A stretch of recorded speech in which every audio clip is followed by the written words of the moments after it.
101 دفعے جو پڑھنا ہے وہ اللہ کا نام ٹکرائے تو پھر ہلکا سا نور بننا شروع ہوتا ہے. وہ 101 سے پہلے ہی اگر سانس ٹوٹ گیا چپ ہو گئے تو ضائع. اتنا آسان نہیں ہے.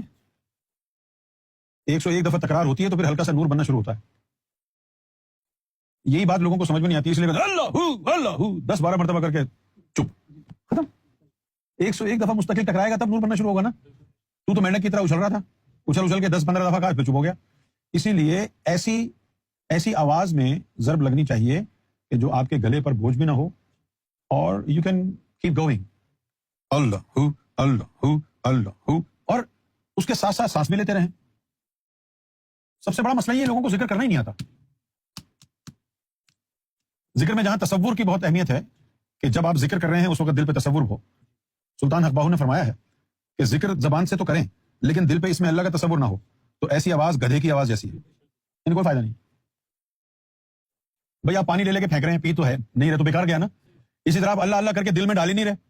دل میں کب ڈالیں گے جب اللہ کے نام کا تصور دل پہ ہوگا. تو جو زبان سے اللہ اللہ ہو رہی ہے وہ پھر دل میں جائے گی نا. تصور نہیں کریں گے تو باہر ہی رہے گی.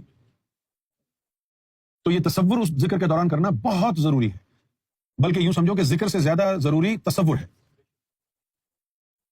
اچھا, اب تو تصور باقاعدہ کرنا ہے اس میں اللہ کا دل کے اوپر, اور پھر اس کے ساتھ ساتھ یہ بھی یاد رکھیں آپ کہ 101 دفعہ جب ٹکرائے گا اس میں ذات اللہ پھر نور بننا شروع ہوگا. ہلکا سا ہلکی سی شعاع.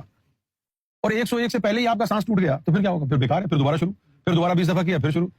تو وہ بس کولو کے بیل کی طرح آپ گھومتے رہیں گے, کہیں بھی نہیں پہنچیں گے. لہٰذا ذکر جب بھی کریں تو اس حساب سے, اس طریقے سے کریں کہ آپ کا جو ہے سانس بھی نہ ٹوٹے, نہ آپ گلا پھاڑ کے کریں. آپ جتنا مرضی گلا پھاڑ لیں, اللہ تو اتنی دور بیٹھا ہے آپ کی آواز نہیں پہنچے گی, تو گلا پھاڑنے کی کیا ضرورت. تو ذکر جہر کا منبع کیا ہوا, مقصد کیا ہوا, اس دل پہ ضرب لگانا. اس دل پہ ضرب لگانے کے لیے گلا پھاڑنے کی ضرورت نہیں ہے نا, برابر میں تو ہے یہ دل. اللہ اللہ, بس اتنا کافی ہے, اتنی آواز. ابھی اچھل کے وہ کس کو سنا رہے بھائی, دل تو یہ ہے تمہارا, برابر میں تمہارے. لوگوں کی اکثریت ایسی ہے جن کو ذکر کرنے کے آداب بھی نہیں آتی. آواز سے آواز ملا کر کے کرنا ہے اور اس طریقے سے کرنا ہے کہ سب کی آواز کی جو پچ ہے وہ سیم ہو. ایک آدمی اللہ, دوسرا اللہ اللہ اللہ اللہ اللہ, یہ اس کا کوئی فائدہ نہیں ہے, بیکار ہے. یہ مذاق نہیں ہے, میں آپ کو سیریس بات بتا رہا ہوں.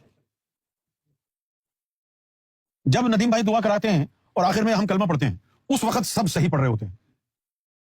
لا الہ الا اللہ لا الہ الا اللہ, اس وقت سب صحیح پڑھ, اور کہیں چلو بھائی ذکر کریں گے پھر بگاڑ دیں گے. معلوم یہ ہوا کہ آپ کے ذہن میں کوئی اور بات بیٹھی ہوئی ہے کہ شاید اللہ کو امپریس کرنے کے لیے گلا پھاڑ کے کرنا ہے. دیکھو, I am crazy about you. Allah Allah, God is not listening. You think you're going to impress God